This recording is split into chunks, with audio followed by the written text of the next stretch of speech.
Hey everybody, it's Jason Blaha here, and once again it is time for Dynamic Effort Squat and Deadlift Day. But a quick reminder, if you guys will please click like down below, be greatly appreciated. If you aren't following me or subscribed, please do so now. Hit that button and drop me a comment down below. I would appreciate that if you would. Thank you so much. Let's get over to the training. I warmed up with a set of reverse hypers. I was actually really happy with today's workout other than the way the good morning looked. I messed with a stiff bar today, and I'm like, wow, that felt really good. Performance is good. Then I saw the footage, and I'm like, that does not look right. But the beauty of it, it'll still carry over. So again, I did a set of 25 with my normal work weight on the reverse hypers to warm up. I really got into my speed work today, and I lost count of sets. I was supposed to do 10 sets of speed squats, 10 sets of speed pulls, and I ended up doing 11 and 13. Ran the weight a little lighter on the speed squats because I wanted to really focus on a ton of band tension. So my band tension is within 5 pounds of my actual bar weight. So the interesting thing, I messed with a few different stances. I went a little wider, then brought it in and found I got the most pop and the most stacking. So this is one of the beautiful things of speed work. You can adjust different stances and grips and see where you're fastest and where it feels the best. And when you do that, it helps you find your sweet spots for power. It's one of the perks of it that some people don't talk about. Louis did when he talked about tons and tons of first reps, but that's what he meant. So with some of this, you'll notice when I go really wide, my leverages aren't as good. Like right there, look at that. Much better leverages. Power is good. And as you guys see when I go to the side view for the last half of them, you'll see how deep I'm going. So what I'm doing on these for a bit, I'm going to run bands and chains, and I'm just going to do these as a normal back squat without boxes. And I want to focus on getting the stretch reflex and then popping into the bands and chains. Now, for anyone who's never done bands, I know they're looking at this setup going, it doesn't seem like a lot of weight. They've never done speed work with 130 pounds of bands before. If you haven't, you have no idea. And those who have are laughing, going, yeah, this is plenty. But these were done all about 30 seconds apart. So the idea here, compensatory acceleration. So what I was trying to do on these is find my best stances to get the most power, the most speed. So what I'm trying to do is drop into a nice deep squat and again, get the stretch reflex and drive against the bands with compensatory acceleration. Also, lots of people don't understand speed work. They don't get it. I've had people who will chime in. That's such a light weight. You're so weak. And I'm just like, you guys watched me squat 500 pounds in January. Like straight up just squat 500 pounds and nothing but a pair of shorts and a belt. Context. This is how speed work works. Same thing. You guys are going to watch me do speed pulls. I just pulled 585 for a nice clean single the other day on camera this week. So yes, 225 plus some bands is sufficient. All right, so here we can see with the squats what's happening with the depth. So the idea here right now with the speed squats, I'm trying to just perfect my back squat speed. Because for me, if I get enough speed through the sticking point, I'm good. If I miss a sticking point on a squat, that's when I get stapled. So the whole idea here is to learn to use the stretch reflex and to pop through the sticking point with the bands or the chains trying to slow me down. And then practice it over and over and over and over and over. Now, the beauty of this also with the really light weights, we still hit the upper threshold muscle fibers, okay, because we are going as fast as we possibly can. So you're still going to hit those muscle fibers, but there's such little weight that it's not a recovery thing. So in other words, you might feel the muscles like when I do speed bench, my pecs light up. My quads light up when I do these speed squats. When I do the speed pulls, I feel my traps, my whole upper back, everything's just fried. Okay? I don't necessarily feel the posterior chain as much on them, but it's just fried. But then we recover because there's no real true tension being loaded on the body. It's not really a lot of weight. Again, 135 here, bar weight, 130 in bands. It's only 265. What we're looking for is the effect of the speed, and particularly when I do it light like this against heavy bands or chains, it's the speed against the accommodating resistance that tries to decelerate you. And that is, again, the idea. And I'm not saying we can't run like 50% with straight weight with no bands or chains. If you don't have my plenty of clients who do that just fine, that also works. Just we get a little more out of doing this. So again, the idea, it's not supposed to be heavy. It's supposed to be fast. And what we want is the total concentric time of those work sets, at least on the bench and the squat, to equal the amount of time you want to see on a max, okay, when it's added up for each set. Now, deadlifts is a little different. We just do a single. And these I just kind of went all out. Of course, I forgot to hold it at the top on a lot of them. The later sets, I started just holding a little bit. Because again, holding against the bands, great grip training, also just hammers your back because of that stretch it puts on it. So same thing here. These sets are about 30 seconds apart. I was just going to do 10, but I just kept going. I ended up getting to 13, and I checked. I'm like, wow, I hit 13. I knew I got at least 10. But I just kind of got in my zone and just started doing the speed pulls. We walk over, perfect it, focus on wedging in and just exploding as hard as we can, right? So we explode as hard as a max. And obviously I'm doing these in 3-week waves, and I'll go over to sumo for 3-week waves.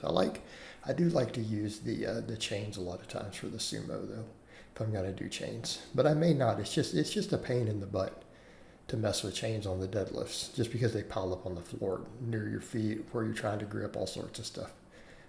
I mean, they work and I've done them, but I may stick with just bands even for the sumo. We'll see. And it's easier to set up, right?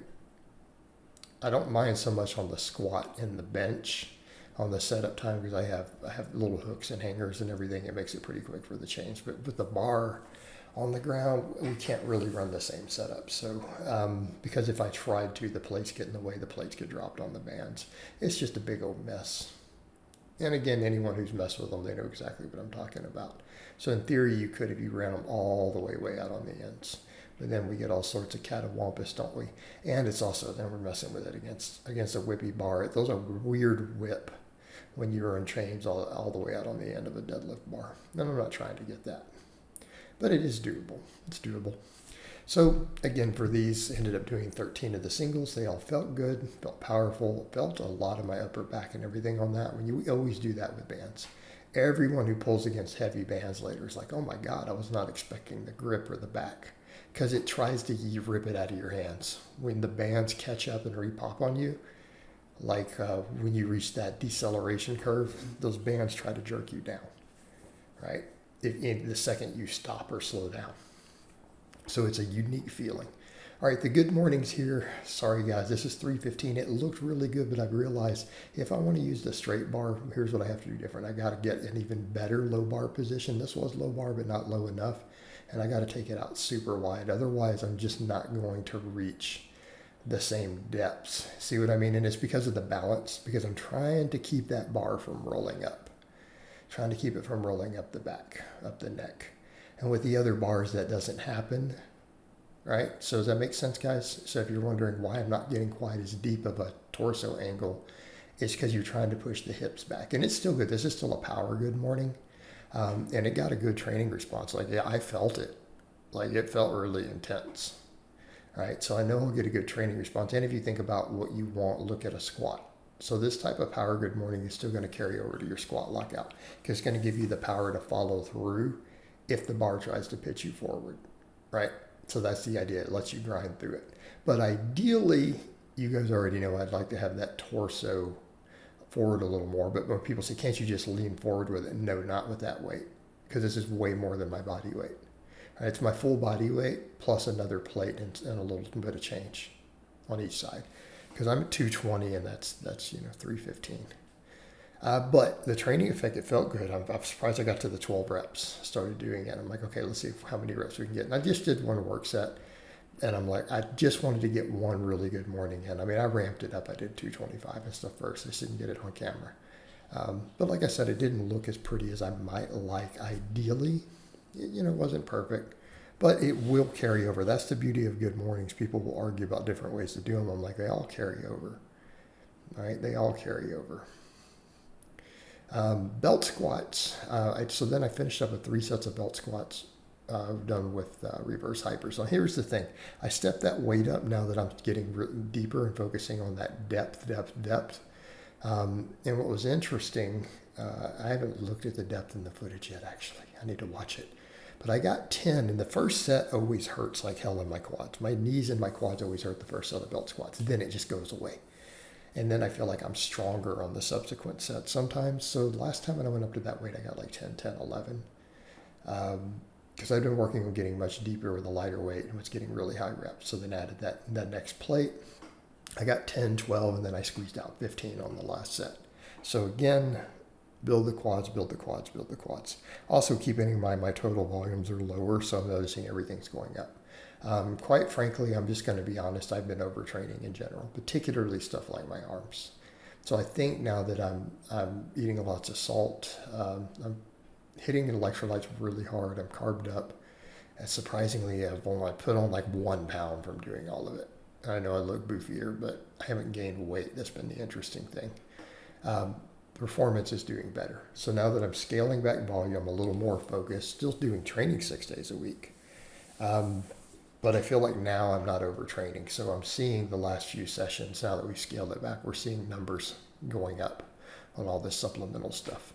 Right? We're seeing the numbers go up. So again, happy about that. Obviously looking thick there. And then, of course, we have the reverse hypers here again. So I did 25 for all these except the final set. I'm like, let me see if I can push it a little further. 25 is normally my working sets for these. But, I mean, because of the nature of the thing, like trying to hit failure is really weird. So I just try to just get a good solid workload with the reverse hyper, which anyone who's used one understands. It's got a great traction effect, and it still builds your glutes and stuff no matter what you do. Like, I feel it's a great glute exercise and hamstring to some extent. But I'm going to use the good mornings a little more for more of my hamstring. I still work in sets of, glute ham raises as needed. But I'm keeping the volume scaled. But I had really good mornings earlier this week. Keeping in mind, I hit a PR. Well, PR for this rotation, adding them in again. Got that 500, but then that same bar, I did 315 for 2 sets of 10 on Tuesday after the max deadlift. So again, I'm thinking I'm going to try to go for a good morning and see if we can PR it this coming week. Will probably be what I do. I don't know what I'm going to hit on it, but I feel like I will be stronger than I was last time. All right. So again, the belt squats, just trying to get deep, making sure we get to depth, get below parallel. And again, felt like I got that here. But yeah, I got 15 reps, felt really good. And then we finished up with 1 final set of reverse hyper extensions. And overall, good workout. I don't feel like just crushed by it. So again, it's good for the recovery, right? Had to do a little quad shot in spite of this horrible lighting, which is the worst lighting possible. Always going to look less diced up in the sunlight. But yeah, happy with today's workout. So I hope it's been informative, and I'll talk to you guys and gals next time.